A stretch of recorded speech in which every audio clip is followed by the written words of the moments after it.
Coming up on WUFT's First at 5, panic ensued on the University of Florida's campus last night during a candlelight vigil in support of Israel. With the death toll topping 1,600, including 11 Americans, President Biden delivers remarks regarding the Israel-Hamas conflict. First at 5, from the University of Florida's College of Journalism and Communications, you're watching WUFT News. Welcome to WUFT News First at 5. I'm Daniella Rudolph. And I'm Cristina Santiago. Thank you for joining us. A misinterpretation that led to panic. That's what the University of Florida's police department said caused hundreds of students to run from Turlington Plaza last night. They gathered for a candlelit vigil in support of Israel. WUFT's Bailey Korinek is live at the plaza. And Bailey, you were there when fear spread through the crowd. Over 1,200 gathered here at Turlington Plaza last night, honoring the lives lost to the Hamas attacks. The vigil started off emotional, but abruptly ended during a prayer when the chaos ensued, sending the massive crowd running. Hundreds of students were seen running and screaming from the area shortly after last night's prayer vigil got underway. According to University Police, it all started when someone fainted and students started yelling to call 911. Soon after, panic spread, causing people to run out of fear. Others were trampled and stuck on the ground. Portable alarms covered the area, all sounding off. UF freshman Madison said she and her friends attended but began to feel on edge once they arrived. Anything were to happen, it were to happen here.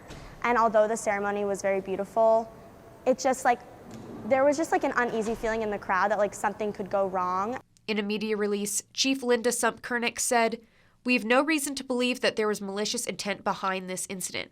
It was an accident that was misinterpreted by the crowd that led to panic." Roughly 20 people were hurt according to UF Shands Hospital. Ginsburg said she and her friends ran from the scene when people started to panic. Don't think anything bad is going to happen until it happens to you. As people ran towards safety, phones, shoes, and other belongings left behind littered the ground of Turlington Plaza. Anyone with missing items can go to the UF Public Safety Building on Museum Road to securely pick up their items with a photo ID. The University of Florida has the nation's largest population of Jewish students at a public university, reaching nearly 6,500 students. Although UFPD did rule the crowd rush and ensuing panic as an accident, the chaos speaks to the rising concern of these students. Live at the University of Florida, Bailey Korinek, WUFT News. Prior to last night's stampede, the UF Candlelit Vigil was a tribute to Israel. Before panic ensued last night, the community gathered to commemorate victims of terrorist attacks in Israel. The vigil was organized by local Jewish organizations. The entire community was welcomed. Several UF administrators, such as President Ben Sass, attended. Attendees showed support for Israel and prayed for peace and lives lost. Many students and community members came out to show their support. I think for me, seeing the campus community come together to rally to support Jewish students during this time has been really powerful, and it helps remind us that even though we are a small people, we're not alone. Authorities estimate about 1,200 people were at the vigil. UF has the largest population of Jewish students of all public universities in the nation. After recent events, Jewish community leaders encourage anyone needing support to reach out for help. Governor Ron DeSantis wants additional Florida sanctions placed on Iran due to the Hamas attacks. At an event in South Florida, DeSantis called for legislation in next year's session to block Iranian businesses in Florida. He said he wants legislation that would build on the law that the governor signed in May that restricts state contracts or property ownership to investors and companies affiliated with countries of concern. During an address to the nation this afternoon, President Biden reaffirmed U.S. support for Israel on day 4 of their war with Hamas. Reporter Jade Gray has more on the growing conflict and about the congressional hurdles on Capitol Hill.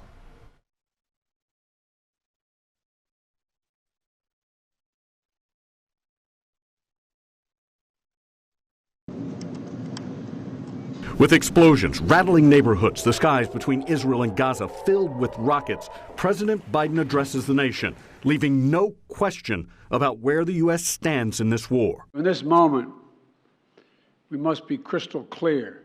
We stand with Israel. We stand with Israel. American warships and fighter jets right now moving into the region with more help on the way. The effort and the focus is on making sure that Israel has the munitions, the weapons, the tools that they need to defend themselves and to go after these Hamas terrorists.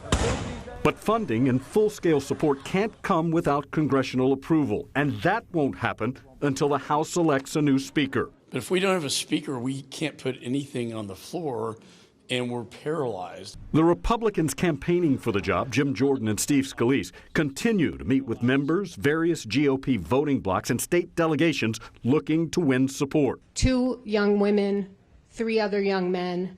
They were put on a pickup truck and driven away by Hamas. The president confirming Americans are among more than 100 hostages being held in Gaza. With continuing threats, they'll be executed in retaliation for what Hamas militants described as attacks without warning on civilians in the Gaza Strip. Jay Gray, NBC News, Washington. Close to 2,000 have died in the fighting. At least 11 of those killed are American, with several U.S. citizens in the region still missing. University of Florida administrators released a statement addressing last night's vigil in support of Israel that ended in panic. WUFT's Alexa Herrera, live in the studio, is here to explain what they're doing to support students. Administrators Scott Engel, Heather White, and Melissa Curry explained how an attendee at the vigil fainted, leading to a 911 call. They shared resources students can use if they are experiencing a crisis. UF will be providing counseling services, outreach, and other support to the community. Students can connect with campus assistants and resources for empowerment through an online forum. The Counseling and Wellness Center also has crisis walk-in appointments available Monday through Friday and by appointment. There is also a 24/7 crisis hotline. These services are also open to faculty and staff through the UF Employee Assistance Program. The administrators are encouraging anyone who is in need of support to reach out. Reporting live from the studio, Alexa Herrera, WUFT News. We will continue to follow the latest developments of the violence between Hamas and Israel. To see more images of last night's vigil and access mental health resources, head to our website, WUFT.org. It was a perfect day today with sunny skies and some cooler temperatures. WUFT's Julia Haley joins us now with the weather forecast. That's right, Cristina. It was a great day outside. We saw those sunny skies and feeling just a little bit like Florida fall, with those temperatures sitting in the lower 80s and seeing those clouds. And those clouds are going to continue to roll in just a little bit later. Temperatures sitting in the 80s as well. 81 for Ocala, 82 Stark, and even 83 for Jacksonville. And throughout this evening, expect to drop into the mid 60s. And we'll see those clouds continue to roll in. Now, for our coming up, we'll be seeing those rain chances increasing. We'll cool down just a little bit, and then I'll let you know if sweater weather is here to stay. A local man is locked up nearly 3 months after committing a crime. What he and 2 other Florida men stole when we return at First at 5. You're watching WUFT-TV News. University of Florida administrators released a statement addressing last night's vigil in support of the Israel that ended in panic. WUFT's Alexa Herrera is live in the studio to explain what they're doing to support students. Unfortunately, due to some technical issues, that is not the right story that I'll be airing. However, we're going to be tossing to Juan on his coverage of the hazing that we've been seeing at the University of Florida recently. Juan.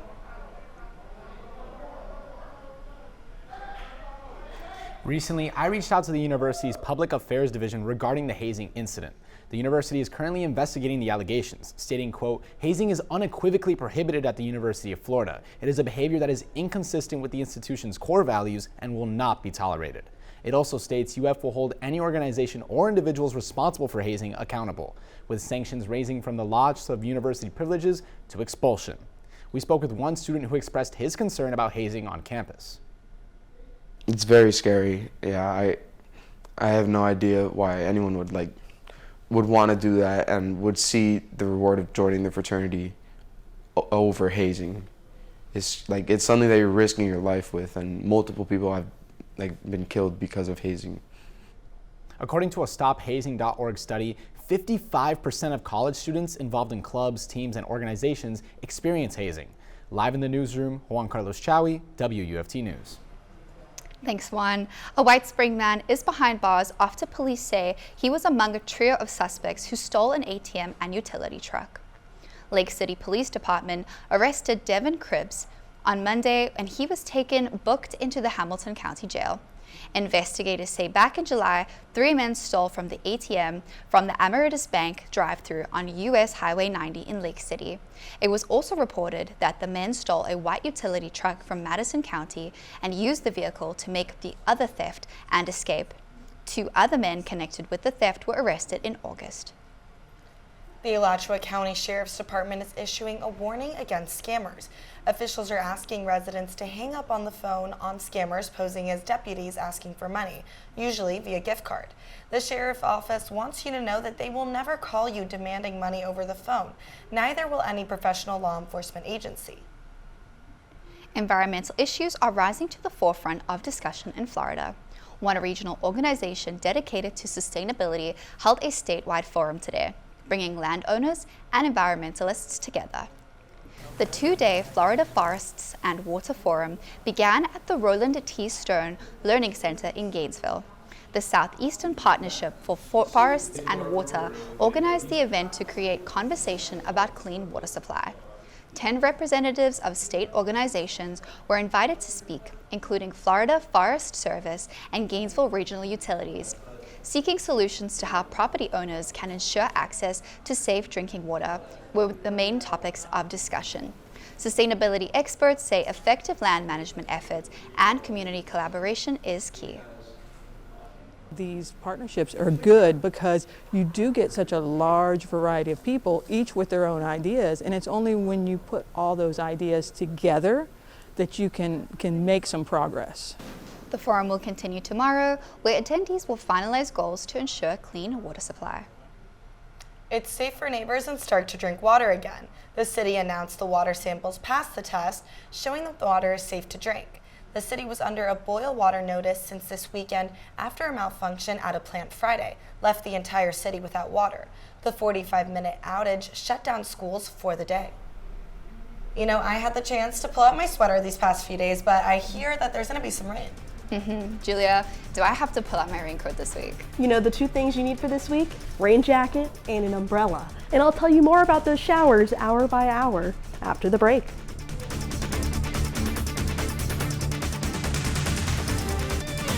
You're watching WUFT-TV News. In North and Central Florida, we are seeing that flood warning, especially around Daytona Beach and also near the villages, but also a small craft advisory near Duval and even the First Coast as well. And we're also looking at that flood risk, which is along the St. Johns River and is expected to last throughout this week with the rain that we are currently seeing. So for Tuesday evening, we have those clouds rolling in and clear skies. Overall, just those clouds and a little bit of sun, but we'll see those lows in the low 60s overall, and those clouds are going to give us room for some rain a little bit later. Temperatures currently sitting in the 80s overall, 82 Gainesville and Stark and even Jacksonville, and we warmed up just a little bit from yesterday by 11 degrees here even in Gainesville. For your lows, seeing those lows sitting in the lower 60s for Gainesville and even the mid 60s for Ocala. And for Wednesday, we're seeing those showers start to ramp up as we saw those clouds rolling in by Wednesday afternoon around lunchtime. You're going to want to make your way inside as those showers are making their way as well. We have this low pressure system, not expected to become anything too serious, but expected to be our main rainmaker for the week as we're seeing those showers first round around Wednesday evening and then lasting throughout the night, even in Marion County and close to Spring Hill. And then for your Thursday, we're seeing just some lighter showers as we are seeing a warm front develop. And this warm front is going to keep us with those warmer temperatures throughout the rest of our week and through the end of our week too. So just seeing those scattered showers for our Thursday. Future rain, even 4 to 6 inches around the villages and even into some of Marion County, but here in Alachua, just about 1 to 2 inches inches, and even Jacksonville a little bit less than 1. And also for Saturday, my birthday, but also the partial eclipse. So we're going to see around 50 to 60% coverage for here in Florida. So just around Florida, you'll be seeing just some of that eclipse, especially in the afternoon and even as we make our way, but currently expected to see some showers for that day. And for your 7-day outlook, showers throughout the rest of the week, and then by Sunday starting to clear up, seeing that sun, and then we'll see those temperatures drop too after that warm front passes. Back to you. Coming up on WUFT News, the college basketball season is on the horizon, and it's a new season for the Florida Gators. With 9 new players and only 2 returning starters, the Gators will have a much different look this year. I'll be talking all about them and more after the break.